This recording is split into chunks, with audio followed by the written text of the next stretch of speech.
Distinguished guests, ladies and gentlemen, a very good evening to all of you. We are gathered here to commemorate the International Day of Nonviolence, which falls on the birth anniversary of Mahatma Gandhi, a global icon of peace and nonviolence.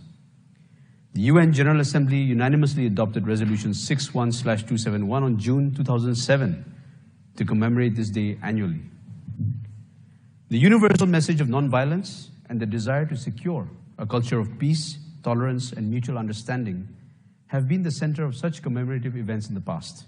This year, we take a cue from the recent discussions at the United Nations on transforming education.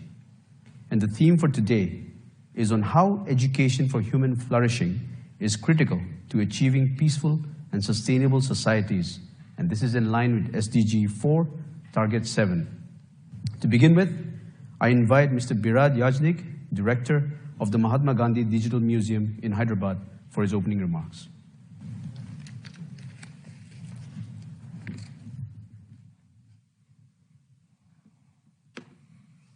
Good afternoon. It's an honor and a pleasure to be here, 12 years from the day we started right here at the UN on the 1st of October 2010, our journey with the Mahatma.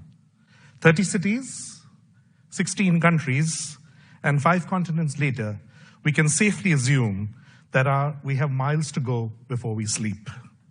Today we present to you our second edition of the Mahatma hologram in 4K. The making of the hologram has been a process that started in 2018 when Ambassador Kamboj was in South Africa and we created the two-sided bust on bronze. One side was the young lawyer, M.K. Gandhi, and the second was the father of our nation, Bapu. Black and white photographs, photogrammetry software, additive printing, 3D imaging created a life-size photorealistic molds of this famous person. And we created a bronze statue which weighed 125 kilos. Today, the bust stands tall at the Pietermaritzburg station, where 130 years ago, M.K. Gandhi was racially discriminated and the seeds to fight injustice for all mankind were sown. We call it the birth of Satyagraha. In 2019, in association with the MGIP, a dialogue with the hologram of Mahatma was envisioned. Dr. Nanta and his team researched the collected works of Mahatma Gandhi and his thoughts on education. At our end, digitally graphic files were further sculpted, merged with motion graphics to produce a high-definition hologram that narrated the script. This version led the panel discussion at UNESCO in Paris and later in New Delhi. The future of this hologram is to enable it with AI voice engine that can engage the people of the world. The message of Mahatma Gandhi is a message of peace and love, a message that the world desperately needs today. And this would be our small effort to bring it to the youth of the world through the language of technology. Thank you so much.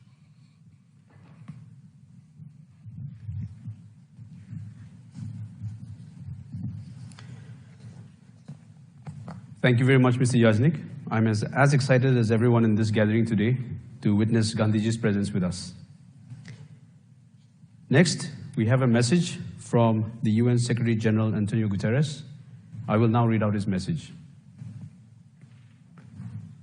The International Day of Nonviolence celebrates not only Mahatma Gandhi's birthday, but the values he embodied that echo across the decades: peace, mutual respect, and the essential dignity shared by every person. Sadly, our world is not living up to those values. We see this through growing conflicts and climate chaos, poverty, hunger, and deepening inequalities, prejudice, racism, and rising hate speech, and a morally bankrupt global financial system that entrenches poverty and stymies recovery for developing countries. We can defeat these challenges by embracing Gandhi's values and working across cultures and borders to build a better, more peaceful future for all. By investing in people's health, education, decent jobs, and social protection to prevent people from falling and catch them when they do. By ensuring access to financing and debt relief for all countries. By supporting developing countries as they build resilient infrastructure and protect populations from the impacts of climate change, while they're also accelerating the transition from planet-killing fossil fuels to renewable energy. By securing and upholding the rights and dignity of all people, especially the most vulnerable and girls and women who are too often denied their basic rights. By taking concrete action for inclusion, recognizing multicultural, multi-religious, and multi-ethnic societies as a richness and not a threat.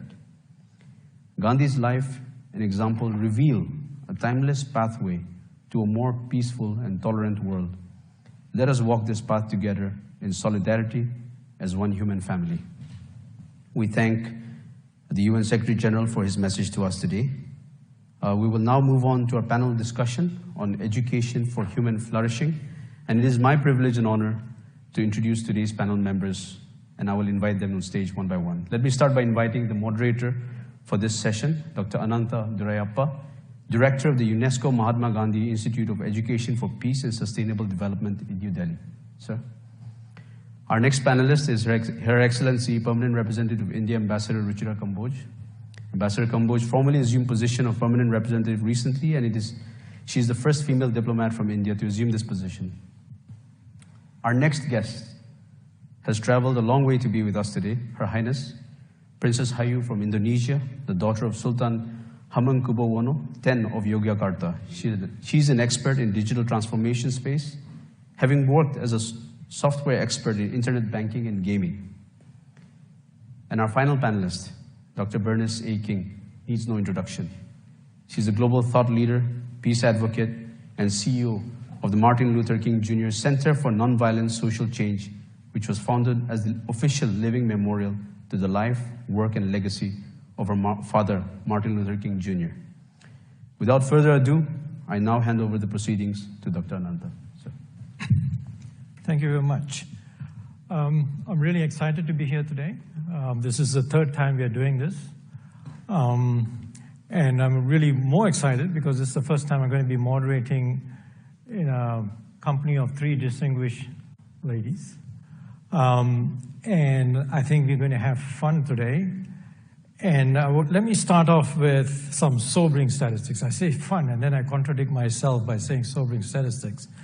I think one of the things at the tail end of the Global Summit on Education, the latest report says that in terms of learning poverty, approximately nearly 70% of kids across the world, of course it changes from countries to countries, but 70% of kids at the age of 10 are not able to read and comprehend. Now you're talking about equity, and when this is one of the necessary conditions in terms of advancements, this is not something that we should be proud of, and we need a lot of work to do that. Then the second one is, and this came out from a recent study that the Institute had taken over 2.5 years, meritocracy, which was considered to be the greatest equalizer, and is one of the benchmarks that we use in education today, has actually contributed towards a growing equity in education. In the US itself, work by Markowitz from Yale says that 70% of students from the Ivy League schools come from the top 25 richest families in the country. This is, again, setting an unfair playing field for the future. And then, of course, last but not least, as the Secretary General alluded, conflict and violent demonstrations. The number of forcibly displaced people around the world has increased from 30 million in 2008 to nearly 88 million in 2022. These are sobering statistics that we need to address, very closely linked with education. And I think that's where we're going to do today. What we're going to do is tease out those connections. A point of departure. This is something that I really enjoy. It's a preamble of UNESCO. It's not because I work for UNESCO, but I think it's such a great preamble which declares that since wars begin in the minds of men, I would sort of say now with the modern men and women, it is in the minds of men and women that the defenses of peace must be constructed. And what better tool to have on those mindsets than through education? Because education does influence our mindsets. And so this is our best returns, if you say, on investment, if you want to build peace in the minds, would be education.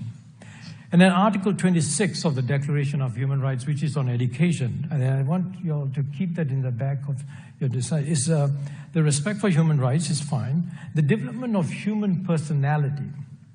And so, when we say education is a human right, are we really saying education? Because when we provide education as a one-size-fits-all for everybody, and we know neurodiversity is there, we don't celebrate neurodiversity as we celebrate biodiversity and cultural diversity. We are actually violating the human rights of more than 80% of the kids. That's what I assert. But you're more than free to challenge me on that. And then Sustainable Development 4, which is the basis of the recent Global Summit, quality education, inclusive, equitable quality education is the backbone of SDG 4. So, with that, I would like to ask my panelists to provide a 2-minute perspective of how they see the transforming education, what the challenges are, what they would like to see in our education systems as we move forward. We are challenged for time today. Dr. Bernice King has to leave us at 5, so I'm going to try to take as much as we can from her wisdom. So, Dr. King, 2 minutes reflection. Yeah, I'd like to put it in the context of one of my father's writings, Tough Mind, a Tender Heart, when you think about our educational system. When he was writing that, he was challenging us to develop people who blend both of those, that tough mind, that ability to do critical thinking and analysis, but not be so rigid that you don't have the capacity to engage with your heart and your feelings. And so the balancing of thinking people and feeling people at the same time. I think, at least in our country currently, our educational system, unfortunately, only develops the mind, but not even at that critical thinking level. It kind of just develops young people to absorb knowledge and information, but is not really helping young people to develop critical analysis and thinking, and certainly not doing a good job with developing the character and the heart part of young people and in balancing act. And so I think it's about synthesizing the two as we think about how to reform education, because in order to deal with these tough and difficult issues in our world, we obviously can't just have, feeling people. That's needed because that's what gives us, the compassion. But we do have to also have young people who can look at these things from a deeper perspective, at a deeper place. So, tough mind and a tender heart is very critical going forward. Thank you very much. Mrs. Ayer? Okay. For me, I think, is the mic going? Mm-hmm. Okay. Sorry. For me, I think transforming education is not necessarily going high-tech, because a lot of problems that we have these days resulting from we are not properly harnessing the power of technology. Like, we are just consuming content of the internet while we don't really have the skills to process it.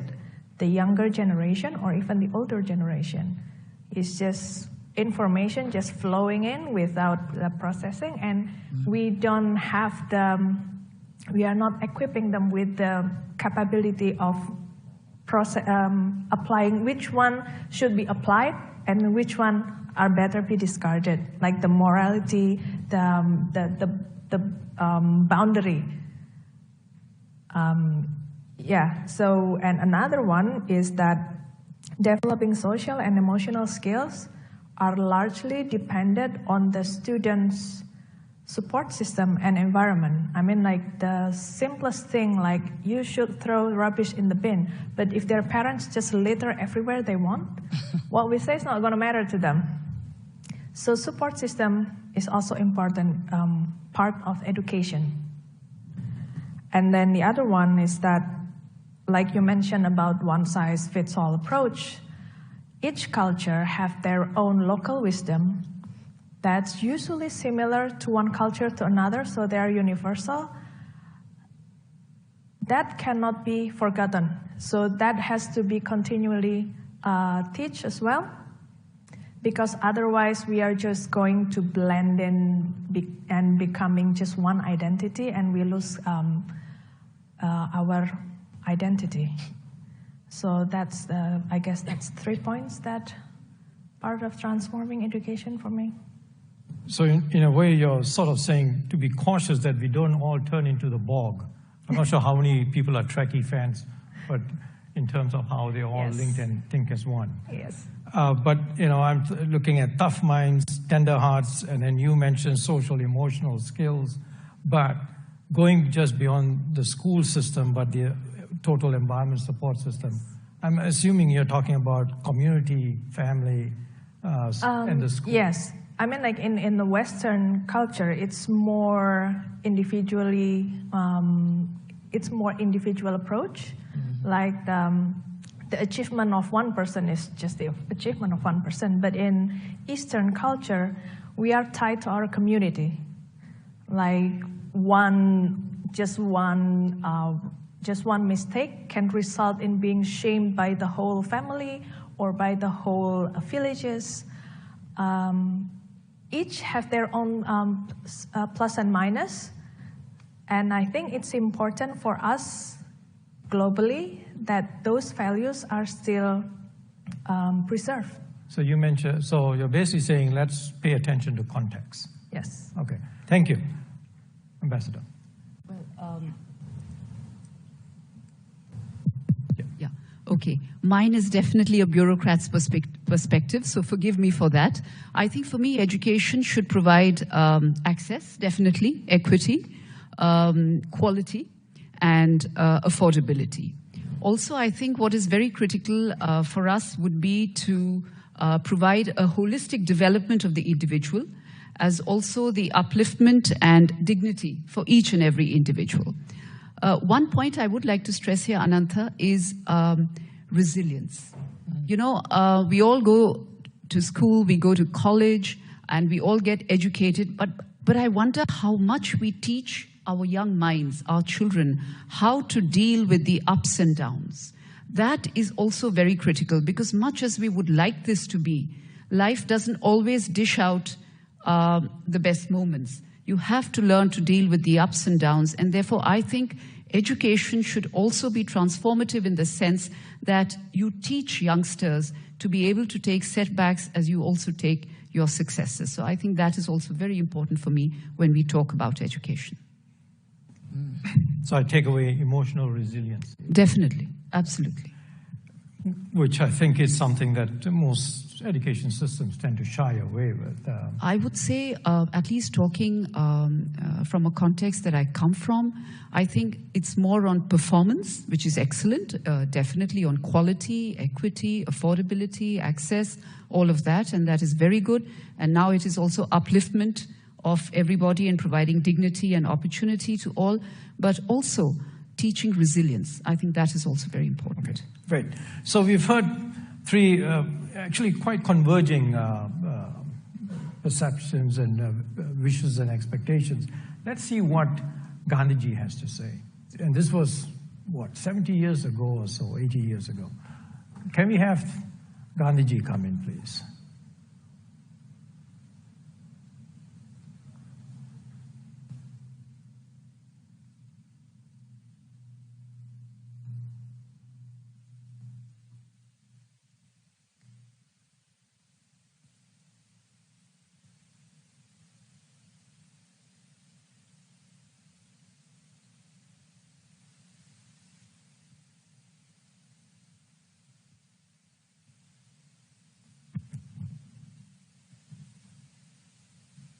What is the meaning of education? It simply means a knowledge of letters. It is merely an instrument, and an instrument may be well used or abused.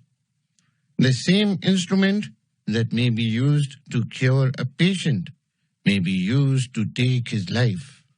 and so may a knowledge of letters.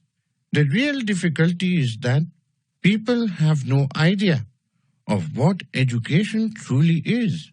We assess the value of education in the same manner as we assess the value of land or shares in the stock market. We want to provide only such education as would enable the student to earn more. We hardly give any thought to the improvement of the character of the educated. The schools and colleges are really a factory of turning out clerks for the government. On the contrary, real education consists in drawing the best out of yourself. What better book can there be than the book of humanity?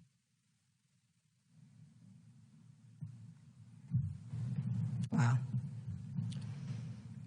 So it seems like we are still struggling with the same questions. In a way, I think, the quintessential question Gandhi seemed to be examining was the purpose of education. And I stand guilty as an economist, trained economist, the way when we talk about human capital, I do exactly what he's criticizing. We put a value on an individual in terms of the potential wages, and that's human capital. In terms of taking the character, that's completely not there. We are trying to do that now with socio-emotional.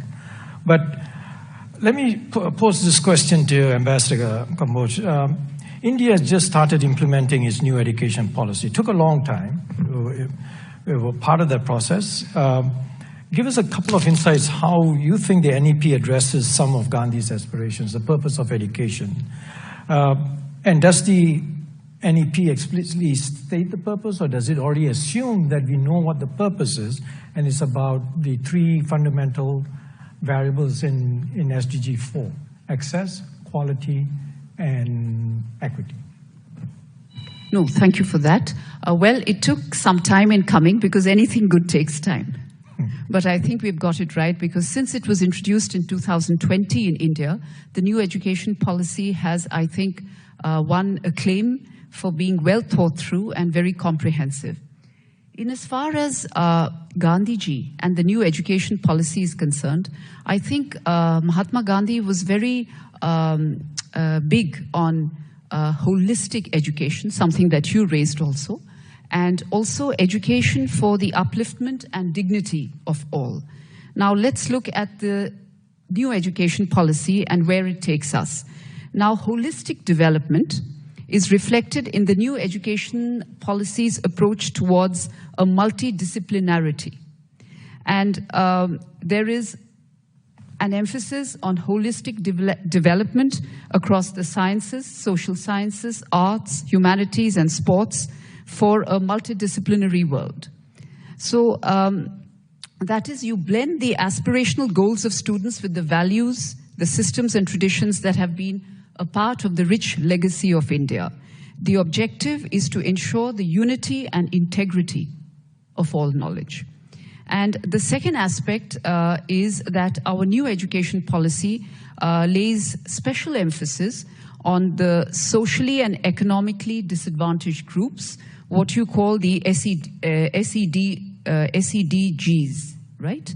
So now the scope of education or the scope of school education under the policy has been broadened to facilitate multiple pathways to learning involving both formal and non-formal education modes in order to keep up with the evolving modes of education. There is a lot of emphasis on digital education platforms, and open and distance learning programs have also been encouraged under this policy. And I will also add that the policy lays a lot of emphasis and recognizes the importance of creating enabling mechanisms for providing children with special needs the same opportunities of obtaining quality education as any other child. So when you correlate the new education policy with what Mahatma Gandhi had taught us, he had spoken of Sarvodaya, which is holistic education, which the new policy does emphasize upon.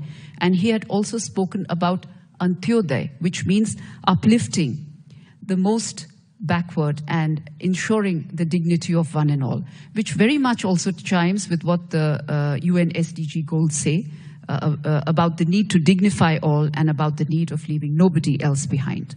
So I would say that what Gandhiji had emphasized upon and what our new policy does, they are pretty much in sync.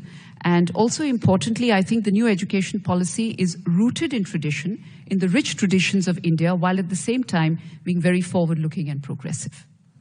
So I guess when you talk about the purpose of education, I would say the NEP looks towards this holistic development of the individual. Very much so. And I think I was really happy when I saw the NEP in a sense that if anybody has not seen it, it's very science and evidence driven. Yes. And in the fact that they re-changed the design to a 5-3-3-4, basically they start in terms of the kid at the age of 3, and for the first 5 years there's a lot of focus on the social part.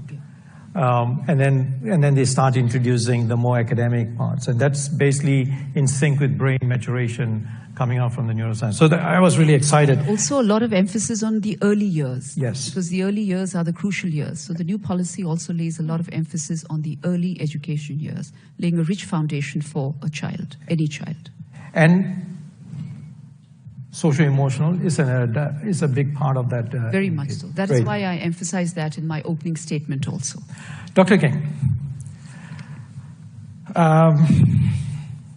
how would you have, I'm going to put you in a difficult position in terms of, in your father's shoes, how would he have responded to Gandhi's views, and how do you think he would have answered this question? Of course, please free to, in terms of your own experience and as well as your aspirations as well.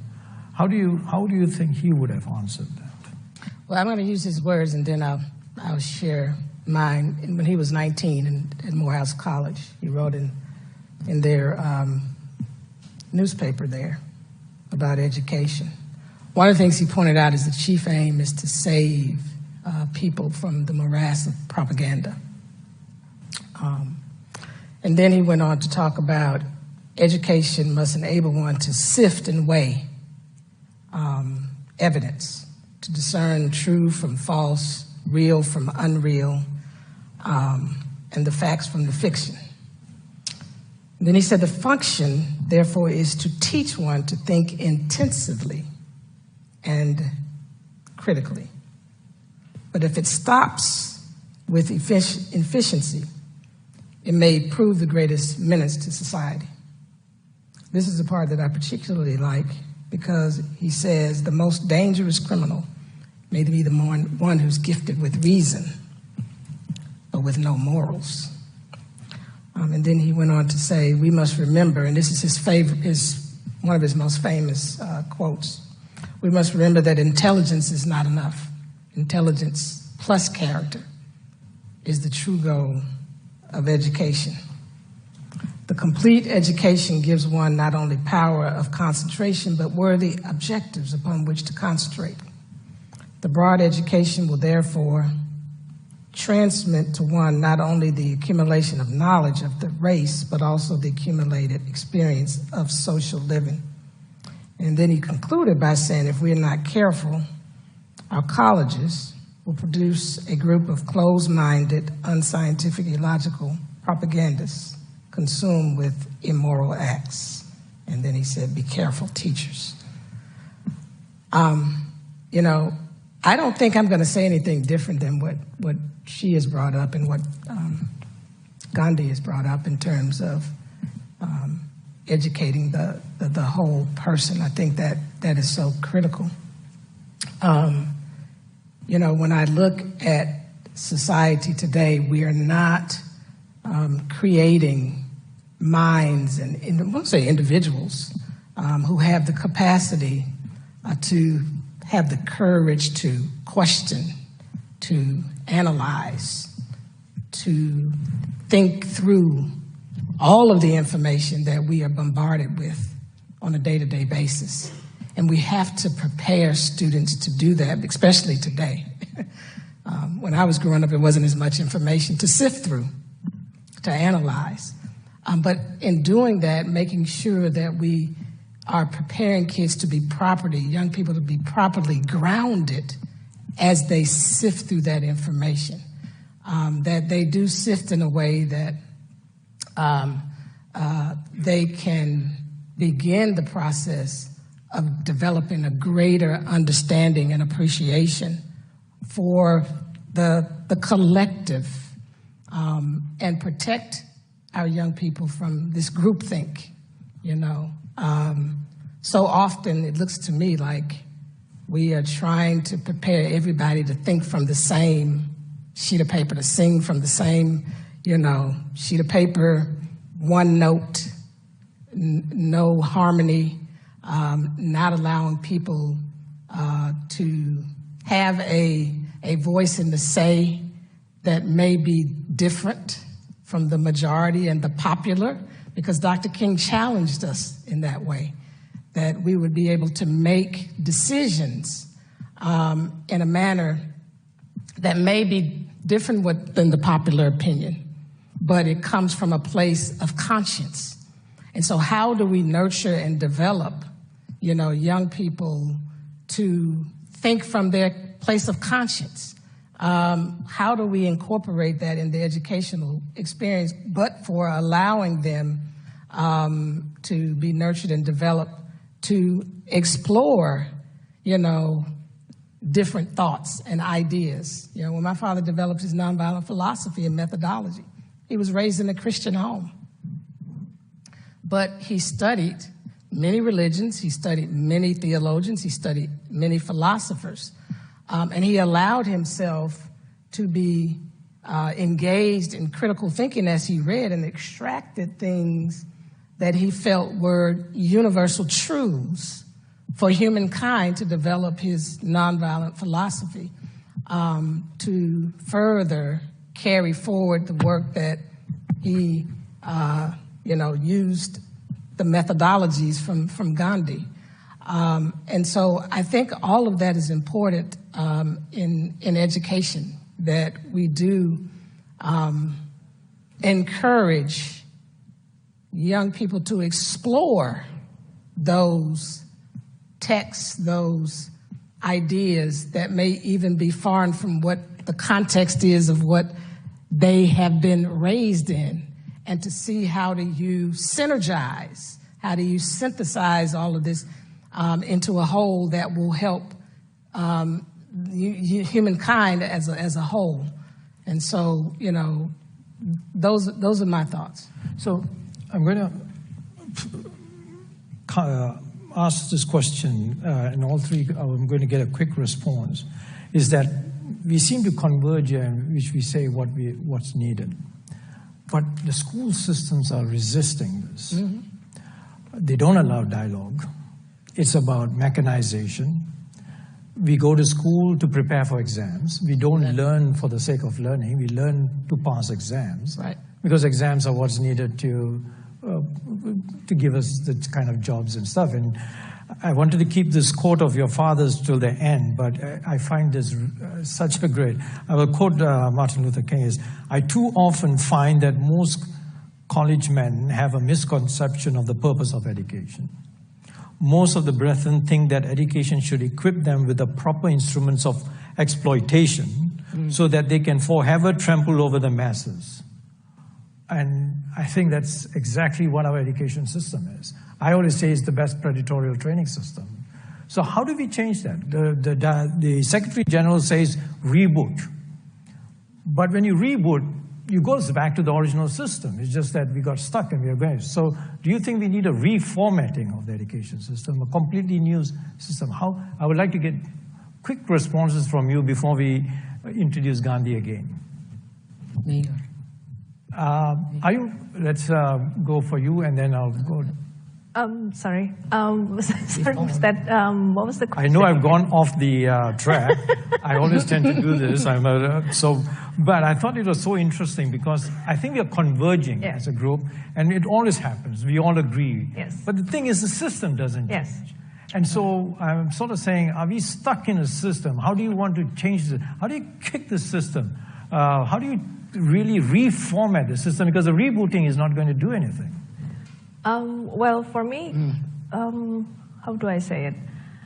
It's because it's harder to quantify. The discussion and the measurement of social and emotional skills, the development of that is much harder to be systemized. So that's probably why the school also has been resistant to that. I mean, like, it's difficult to quantify, and then it creates a lot of work because it requires discussion, it requires effort. And then otherwise, to pass exams, you just give the textbook to the student, make sure they just memorize that, and your job is done, right? So in Indonesia, that has been the case so far, but luckily, now we have the education minister trying to change that. But the thing is, when you teach critical thinking to young people, but the parents still stuck to the older mindset where they demand obedience. And then when the kids start asking, why do I have to do that? They will be seen as talking back. And the parents will be upset, or the teachers will be upset and just say, because I told you so. So it's not only, like I said earlier, that it's not only the school, it's also the support system at home. Also with what Her Excellency said, that when a student fails an exam, let's say, I've had the experience of being shamed. That's not helpful at all, right? So once again, it requires effort because the school will also need to equip the teachers the skills to actually prepare the students to handle failures. It will be more. So shall we expensive. Reward failures then? It's not about rewarding failures, but teaching them on how to learn from it. So it's not exactly rewarding, but talking about, okay, at least not shaming them. Well, I was shamed, so. Well, you asked hello? My mic went out. Okay. Yeah. You asked the question about reforming education. The reality is that it's not going to change from the inside out. Because people have been developing that systematic way of thinking. And so those who understand that there is a need for reform, a different approach, so that we're not just developing robotic minds, so to speak. Then for me, it's about mobilizing and organizing those individuals, because there are some things in our society systemically that won't change until we take some of the lessons even from Dr. King and how they transformed, systems in the South.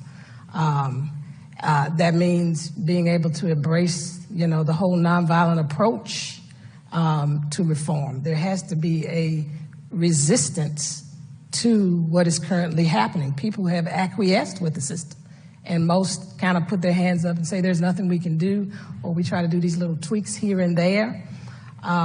But it's going to take some radical action where people, they're fed up, and those, critical mass of people decide, let's organize, mobilize, and strategize, and begin to make demands, on what that looks like. Of course, you have to decide, what are the things that we feel is critical to education, to properly developing the whole person in our educational system. What does that look like? And then we have to go to those that make those decisions in the school system and begin to make those demands. And I'm kind of radical. I don't know if I can introduce it here, but, Gandhi did it, King did it. I mean, there has to come a time when you're so fed up that we call it nonviolent resistance to evil. You non-cooperation with evil. You may not call it evil with what's happening, but it's certainly doing a disservice to our young people and to our society, because we're not developing enough people who have the level of compassion and courage and conscientiousness to create a just, humane, equitable, and peaceful world. And so there may have to be mass, walkouts when you get to the place where people are not, willing to make whatever changes, you sat down and had conversations with them about to try to negotiate and change these things. And so that's when this whole direct action comes into play to put some creative tension there. So that's just my approach. I don't think it's going to ever change until we get to that level. All right. Ambassador, can I request you to hold on? You'll introduce Gandhi because I think he's going, I'm privy to what he's going to say, and I think we'll be able to pull out what he says for our next discussion.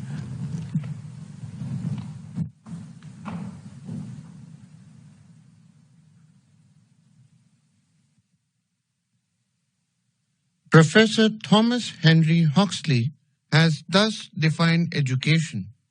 That man, I think, has had a liberal education who has been so trained in youth that his body is the ready servant of his will and does with ease and pleasure all the work that has a mechanism it is capable of, whose intellect is a clear, cold, logic engine with all its parts of equal strength and in smooth working order, whose mind is stored with the knowledge of fundamental truths of nature, whose passions are trained to come to heel by a vigorous will, the servant of a tender conscience, who has learned to hate all vileness and to respect others as himself. Such a one and no other, I conceive, has had a liberal education, for he is in harmony with nature.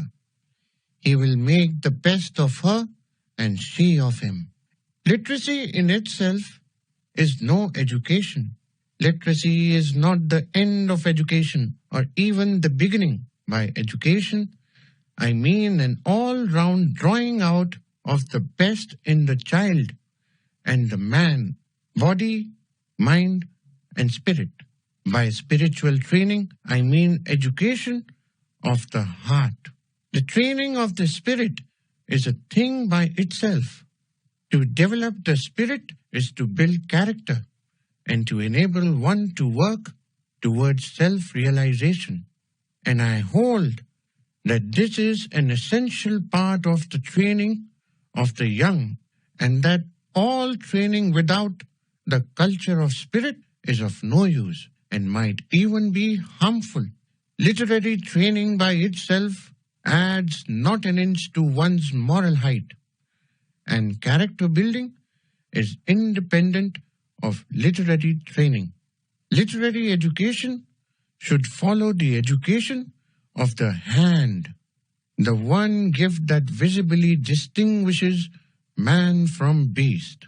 It is a superstition to think that the fullest development of man is impossible without a knowledge of the art of reading and writing. That knowledge undoubtedly adds grace to life, but it is in no way indispensable for man's moral, physical, or material growth.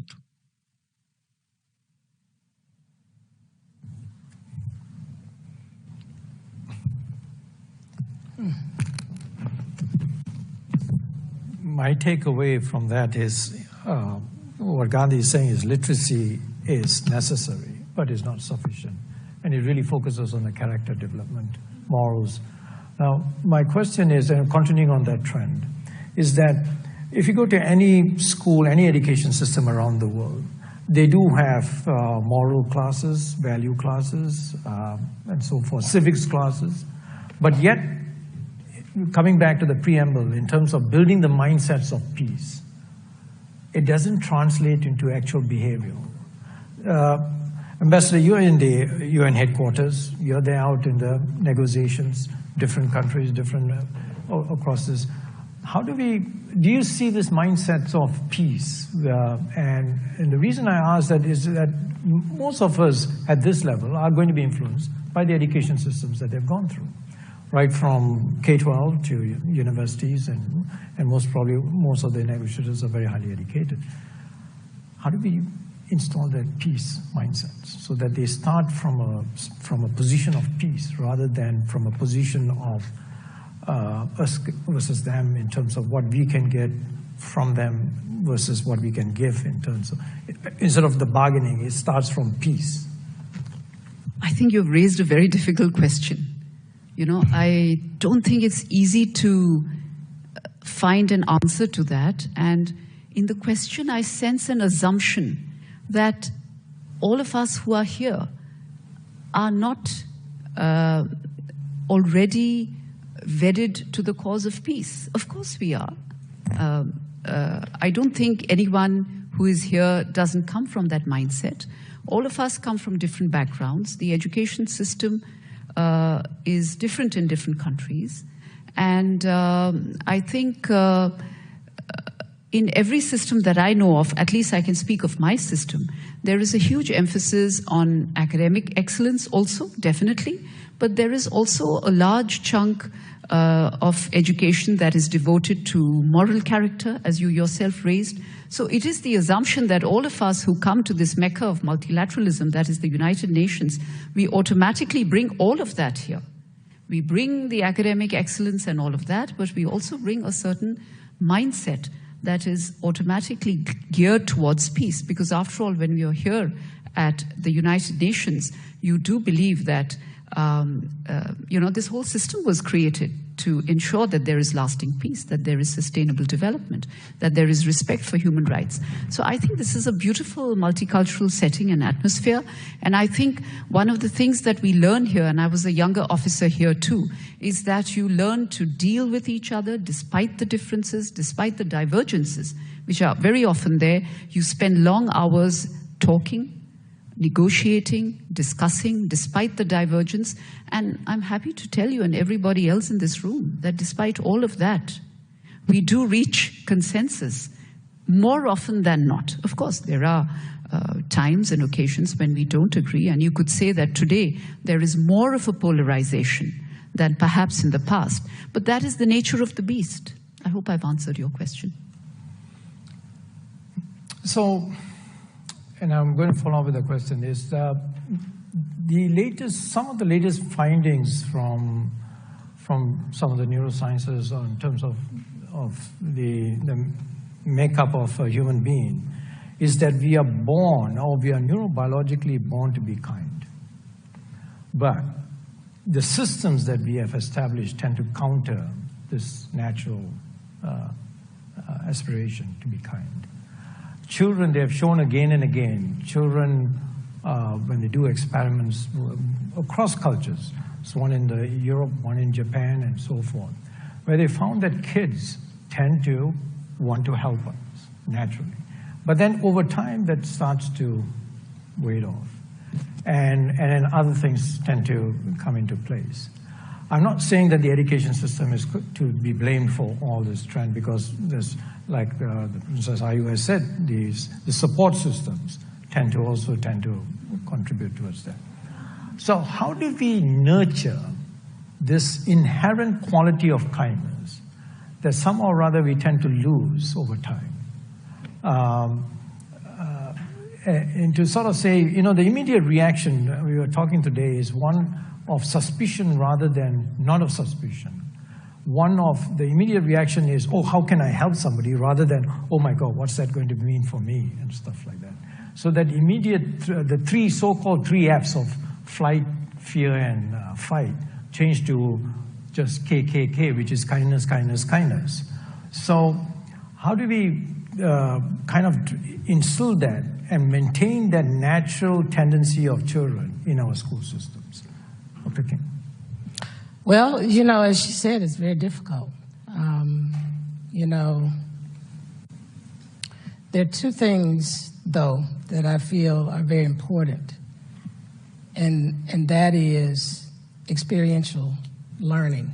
And what I mean by that is exposing young people to more environments where they can learn to understand and appreciate people from different backgrounds. We've got to take kids just out of the classroom, and we've got to put them into real life experiences outside of what they are familiar with, to awaken the connectivity, you know. We had to do that much earlier. Every culture, every ethnicity, every race doesn't always have that possibility. You know, in my community, for instance, there are a lot of black children who don't get that kind of exposure.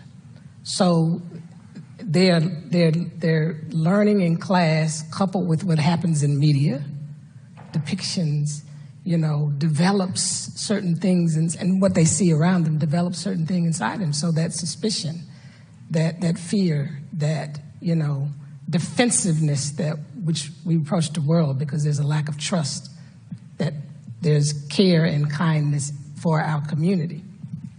And so I think that experiential, but more importantly, there's something to repetitiveness that's very powerful. Advertisers know it. You know, you look at television, within an hour, you can see almost the same commercial over and over again being repeated. You know, repetitiveness, when you look at a LeBron James who plays basketball, there's certain things that he repeats over and over again, you know, in the off season even. And so we have to repeat some things with children about kindness, and not miss a beat there over and over again, and helping to flesh it out with them when there's certain situations that happen, and help them to understand why that behavior, that action, that speech was not kind, was not uplifting, was not respecting the dignity of another person. I call it raising up nonviolent children. And nonviolence is not soft and passive, as we know. It's very powerful and potent. But the final thing is the modeling. You know, it's going to be up to us as adults to model that to children. We have to develop the discipline to educate our emotions so that we are not doing things in environments that kids are now exposed, because they don't have the capacity to sift through, you know, well, this adult, you know, my parent, you know, is having a frustrating bad day and they may be saying some bad things. I can sift through that if that happens with her, because I can say that's what's happening with her. I don't have to try to model that or embrace that. But kids soak in all of that. They're very impressionable. And so it really, if we're talking about doing it, it's going to start with adults, you know, being those models of kindness, of strength, of courage, of compassion on a day-to-day basis. That was the benefit in my environment. I didn't start there, but I came to it because I had parents, you know, and my mother in particular, who modeled these things for me over and over and over again. Thank you. So experiential learning, practice, and the link with the family, community, and then you were saying modeling as well. Yes. There's games. Okay. Seems to be a great pedagogical tool, especially for experiential learning, but also to link generations, although it may be a bit more difficult. Tell us a little bit about how schools' education systems can use games. Games are not just always bad. That's right. Well, yeah. So, but let me explain the problem first. Games are still perceived negatively by school system, by the adults. They just think, even though we understand that games can be used for education tools, but when we try to implement that in schools, the parents will just say, okay, that's not real learning. This is just going to ruin my children's future grades, things like that. They just see it as just as an extra, not a serious learning process. So that's also needs to be bridged between that generational mindset thing. Another thing is that having fun while learning is actually key to be... Excuse me, did you say having fun while learning? Is that oxymoron? Well, I didn't have fun while I was in school, so that's why I pretty much forget everything. But that's the key, right? Yeah. I mean, like, you have to enjoy something to have it stick in your mind, become a habit, become a knowledge and everything. So and to actually encourage discussion, because the adults need to model the behavior for the children to copy. So I think adopting games can be beneficial if the parents can directly see the benefit for them, for the parents. So not the students first, but for the parents. So there's this gamification of daily tasks. I personally used it when I was doing my master's degree because it better motivates me to actually finish my degree. And I think it also has been adopted by many big companies to encourage employee engagement. So let's say, especially parents in lower socioeconomic class, they won't have time. So if you give them like something that feels like homework, they're not going to do it. The parents will be like, no, I'm not going to do this. I'm not in school. My child is. So let's say you set up a system where students can earn badges, points, and then you can do missions and finish quests with your friends, with your classmates from daily tasks. So let's say if you clean up your room, you get a certain points, and then it adds up into badges, or it adds up, let's say it's the gamification is role-playing games. So with that points, you can buy a better sword, or you can buy a better shield, and then you go with your friends and finish a quest with those points. The parents can see that, oh, my teenage child can actually clean their rooms. So their burden will be lessened. They see immediately the positive effects of those games. And I think it depending on the task that's set for those gamification, you can set it up as doing homework or doing nice things to somebody, or have you helped someone today.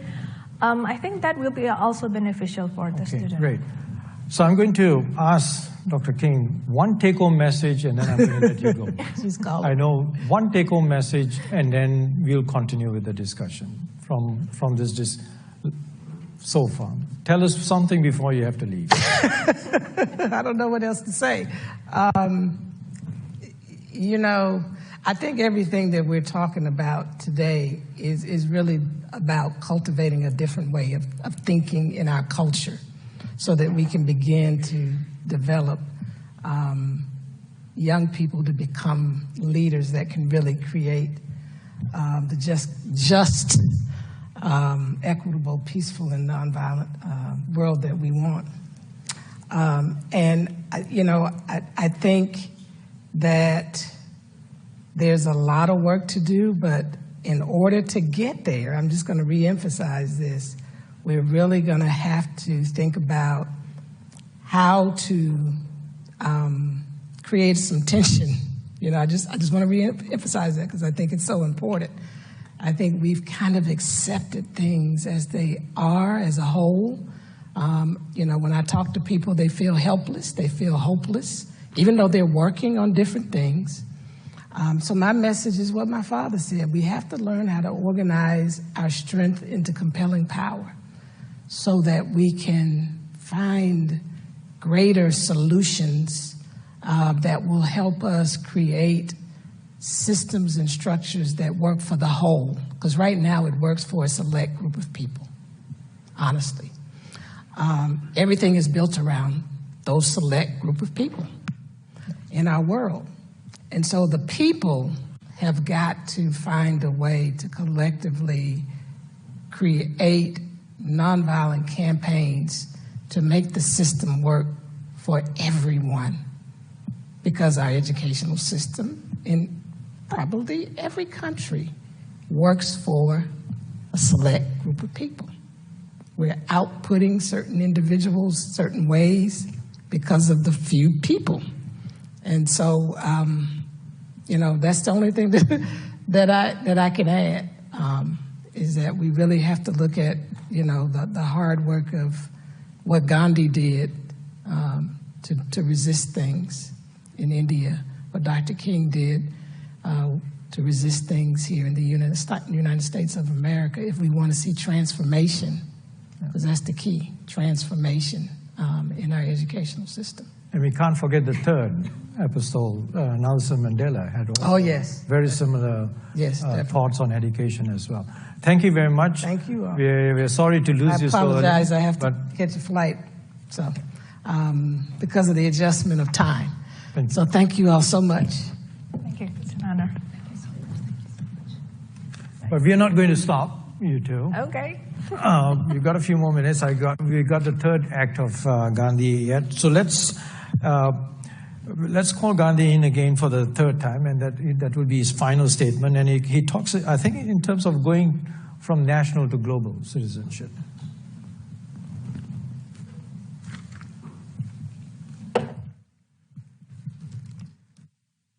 The essence of education is kindness. Kindness to all, friends, foes, men and beasts. The chief objective of education is the building of character. Imparting knowledge should aim at character building. Knowledge is the means, and character building is the end. I would try to develop courage, strength, virtue, and ability to forget oneself in working towards great aims. This is more important than literacy. Academic learning is only a means to this greater end. The outcome of education is that the student becomes an ideal citizen, an ideal patriot, and an ornament of his family, his community, and his nation. Persistent questioning and healthy inquisitiveness are the first requisite for acquiring learning of any kind. The students' minds must not be caged, nor for that matter those of teachers. The teachers can only point to their pupils what they or the state considers is the best way. Having done so, they have no right to curb their pupils' thoughts and feelings. This does not mean that they are not to be subject to any discipline. No school can be run without it. But discipline has nothing to do with artificial restraint upon the students' all-round growth. If we succeed in building the character of an individual, society will take care of itself. I would be quite willing to trust the organization of society to individuals so developed. Love requires that true education should be easily accessible to all and should be of use to every villager in his daily life.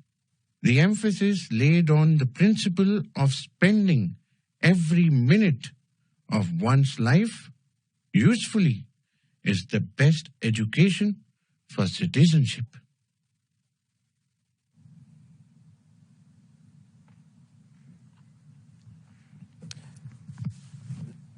Key term he uses is kindness.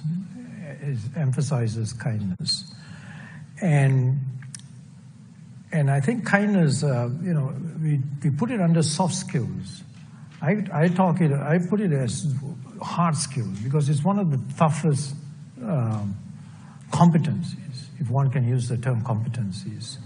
And I think that's what Gandhi is alluding to as well, as a competency, not something of a nature like, it's a soft skill that we should acquire, but it is a competency that schools should be pursuing.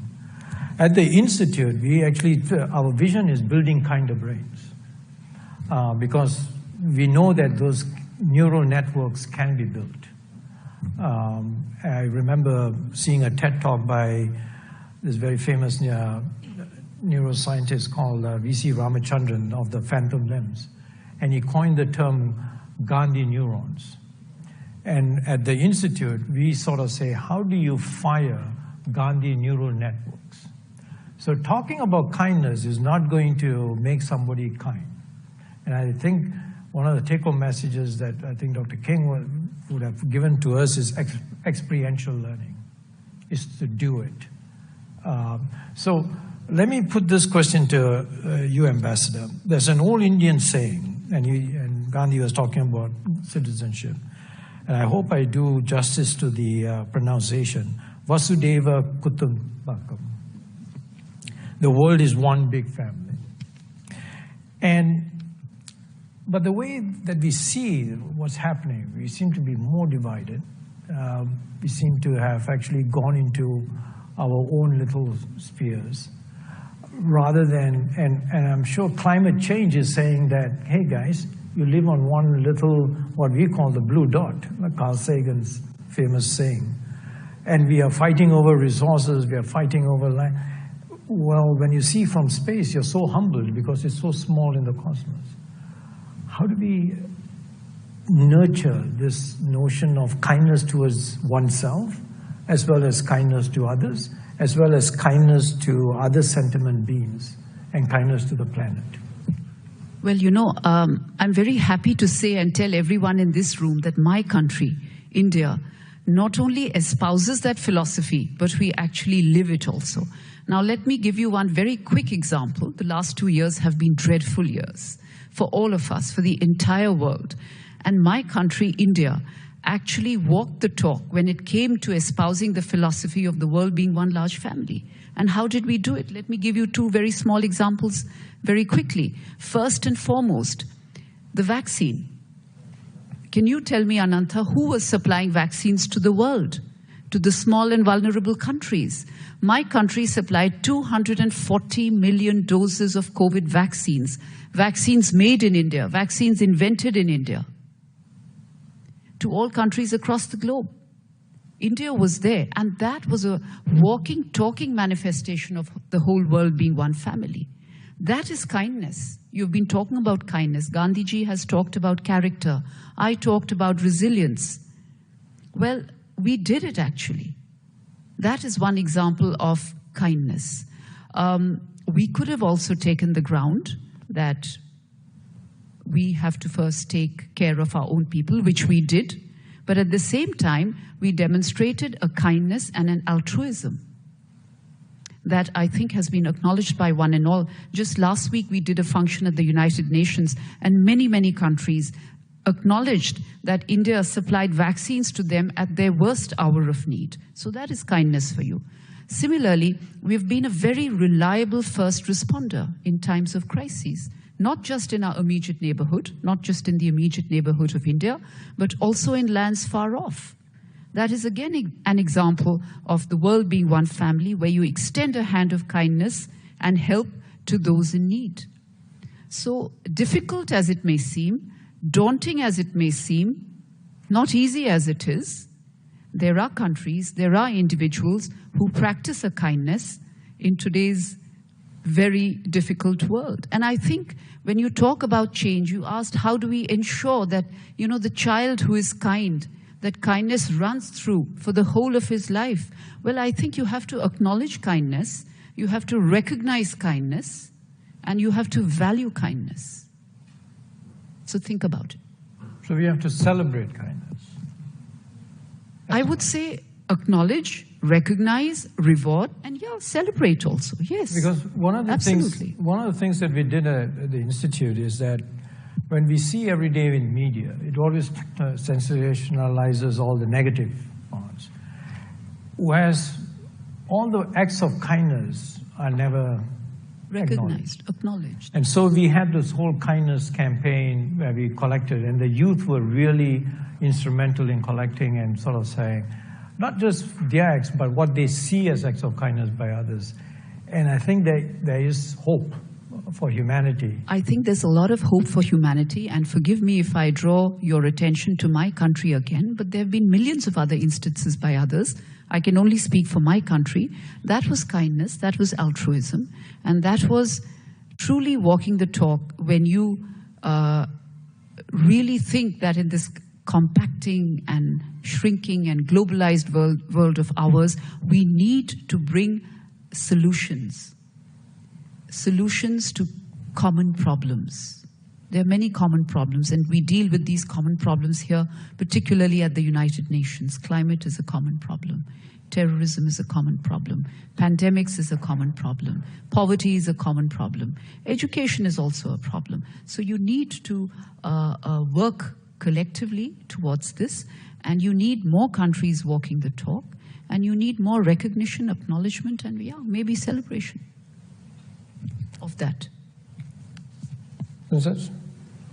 I remember a cartoon panel that I saw that really reached my heart, actually.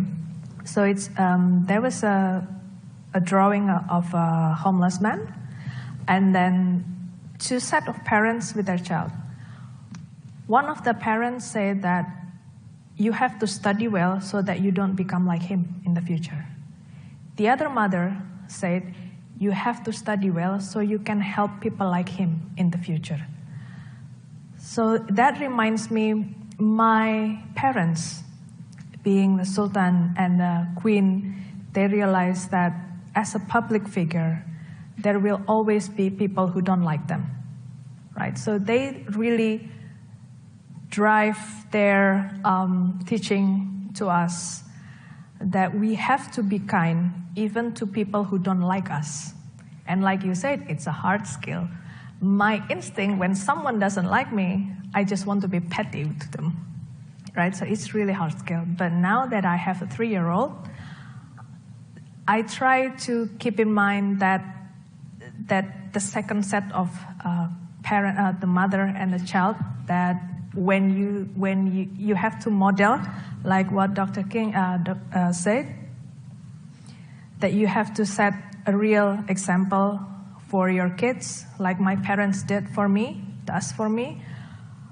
And I try to drive that point to my son every day. So when I try to explain why do you have to do this and that in regards of to others, like first, he's 3-year-old, so I try to really drive home that you have to say thank you and please for everyone, even if it's the people who work at our home, to the waitresses and the servers in the restaurant. Nobody is like, you treat people higher than you equally with those. How do you get into the education system then? Is it about getting sort of like what Dr. King, experiential learning in terms of putting in projects where people from different backgrounds start to have dialogues? I remember we had a 10-week intervention of 5 schools from Delhi, very elite to the slum schools. And the 2 things that really stood out to me was that the kids from the very elite schools were very surprised that the kids from the slums were very smart, because they felt that they were not because they couldn't speak English, but the kind of questions they were asking, it was very penetrating. And the second thing is, most of the kids from the slum school, their parents were rag pickers, the garbage collectors, and were very ashamed of them. But then the whole notion of how important garbage collection it is for society, the take-home is that the kids were saying the next time we see them, we want to acknowledge them. So it's about this interaction, real-world experience. How do we put that into the schools and across countries? I think one of the, yes, definitely games can in my university days, I played a lot of MMORPG, massively multiplayer online game, so much that I almost got kicked out. But it's very interesting because my guildmates were from the US, the Europes, and some are Japanese and other Asian countries. It's very interesting. We were in one team, we were in one guild, but we tried to do missions together. But it's very interesting to see how different their approaches when something don't go their way. the way they deal with them can be very different. So I think it's very important for younger children to be exposed to different cultures, different people. Like what you say, the more well-off students were surprised because they had their assumptions, and especially with the algorithm in social media nowadays, it really boxes us in. It gives us bubbles that we only interact with people who have similar interests with us. So I think games can be one way to bridge that. And it's very important that those exposures is constant. Like it doesn't stop when they're young. It needs to be continuous because now we cannot just work with people in the same country. Like we don't really have borders anymore online, right? That's right. The online world is, yes. It's a virtual mixed reality, as they call it, in and out. Yes. Ambassador, President Kennedy brought out this whole Peace Corps initiative, and it has been really successful in the terms of expanding the visions of American young people. But what about something globally, like something with like a United Nations Peace Corps, where Peace Corps, not the peacekeepers, because they go into conflicts, but these are young people from different countries going to other countries, doing acts of, like humanitarian projects, getting to know cultures. Is that something that the UN should take on in terms of the younger generation? It seems like a good idea. I don't know whether the UN is doing it already. Someone in the audience will be able to tell me that. But if you're talking of youngsters going to different countries and interacting, understanding cultures, doing good work in other places, is that what you're proposing? Yeah. It seems like a good idea. Yes, yeah. Yes, absolutely. Greater understanding, greater appreciation of each other. I don't see anything that is not good in that. Right. I think we got a couple of minutes if there's any. We have. It just says permanent representative. Please introduce yourself and. Permanent representative Morocco. I just want to say a few words on this very important International Day of Non-Violence. On this International Day of Non-Violence, we are celebrating powerful legacy of pioneer of philosophy of non-violence. This is the birthday of Mahatma Gandhi, the leader of Indian independence movement and the architect of the non-violence for peace heritage. This year marks 153 years since the birth of Mahatma Gandhi, 70 years since the adoption of the UN Declaration of Human Rights, and 77 years since the adoption of the UN Charter. This is to say that Mahatma Gandhi's philosophy and principles inspired the institutional building of our nations and of the United Nations. And this is answer to your question right now. I wish to refer to some of his words of wisdom. 96 years ago, Gandhi said, and I quote, "Non-violence is not cover of cowardice, but is the supreme virtue of the brave. Exercise of non-violence requires greater bravery than of swordsmanship. Cowardice is wholly inconsistent with non-violence." End of quote. These were his words 96 years ago, and yet they still fascinate the world and inspire our action here in the United Nations. They still inspire every one of us because his words means that peace can be achieved in a very unique manner, non-violently and with extreme courage and sacrifice and tolerance. This simply means that it takes an extremely brave person to be a truly non-violent. This also confirms that non-violence tolerance, mutual understanding, and respect for diversity are interlinked and mutually reinforcing. And most importantly, it affirms that we need to disseminate the message of nonviolence, including through education and public awareness, as it had been said in the message of Mahatma Gandhi just a few minutes ago.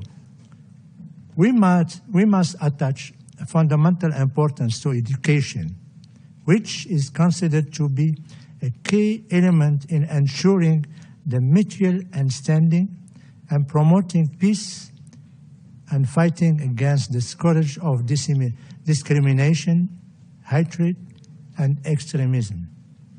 Education systems should instill from an early age the virtues of nonviolence, respect, tolerance, openness, diversity, human rights, and accepting the other. The textbooks and school curricula should be systematically and periodically reviewed in such a way to include the values of living together, harmony, tolerance, and nonviolence. The legacy of Mahatma Gandhi must continue. Today more than ever, his messages of tolerance and nonviolence should guide the world, should guide the United Nations to face the many challenges it is currently facing, including the rise of ideological conflicts, intolerance, identity withdrawal, the encouragement of separatists, and the encouragement of armed groups, violent extremism, as well as the threat of pandemics and climate change. Finally, just to conclude by saying, what a timely event as the global leaders just met to commit to transforming education in a way to build a better world just last week. And what a set of much needed pieces of advice that Gandhi, in his life-size hologram shape, shared with us. His words in the past are more pertinent today than ever. I thank you very much. Thank you, Your Excellency. Anybody else who would like to say anything from the floor? All right. We have... Yeah. Thank you, Mr. Moderator, for giving me the floor.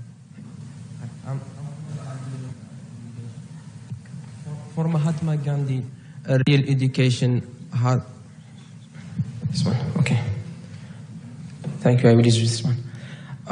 For Mahatma Gandhi, a real education has to draw out the best from the boys and girls to be educated. Indeed, making schools not only a place of learning skills, but also a place of training and preparing future generations to face challenges of today and tomorrow was in his intention. This is why we read that Mahatma Gandhi put special emphasis on basic education as emphasized by Ambassador Ruchira. In this regard, his view was greatly influenced by his philosophy of Satya, truth, and Ahimsa, non-violence, very noble values. And here I have two questions to the panel. How we can build on Mahatma Gandhi's vision to build a peaceful world where we live together in peace. And the second one, how the United Nations can build and exploit education in order to build peace everywhere in the world. Thank you.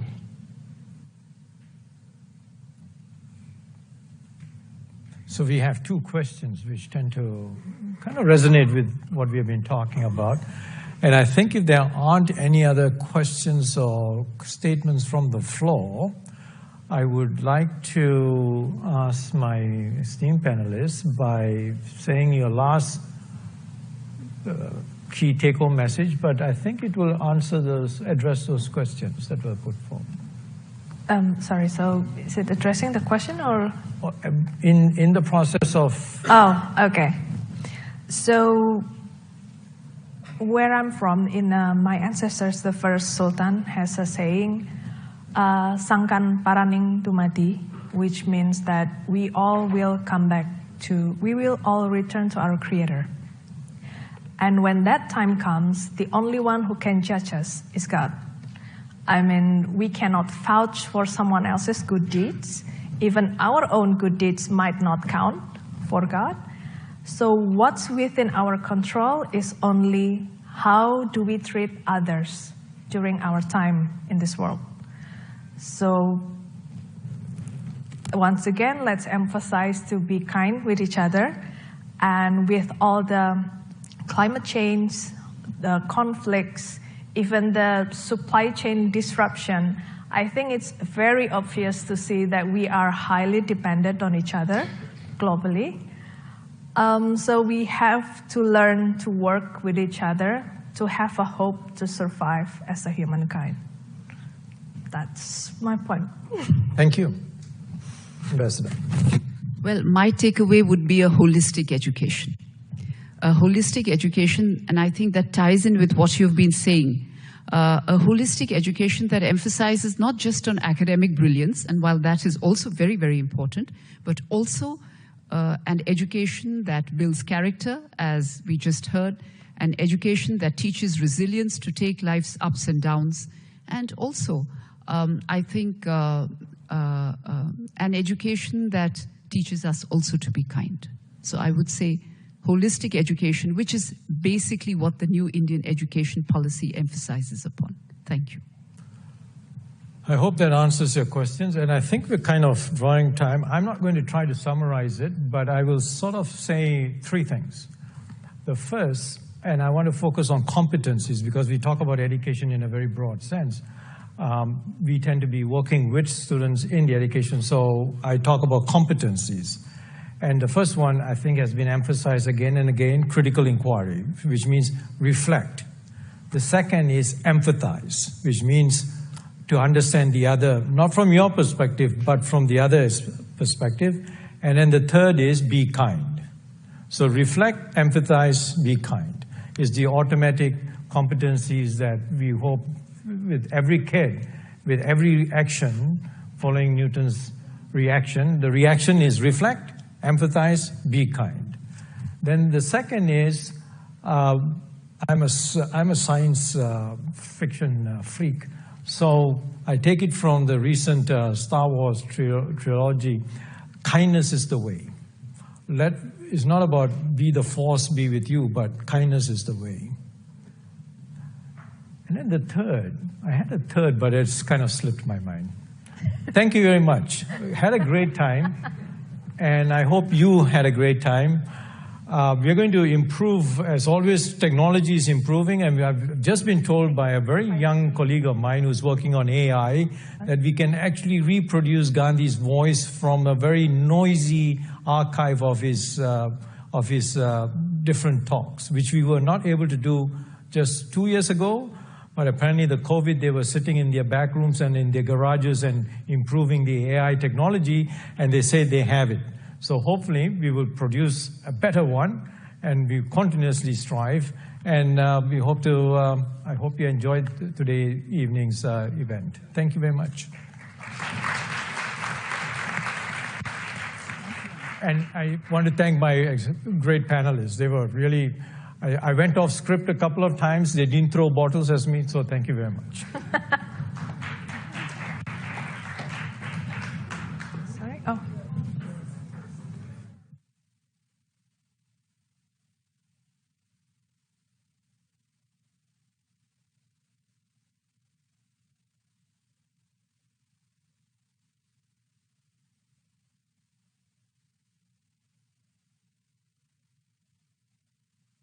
We thank our distinguished panel and to Dr. Duraiappa for steering this conversation.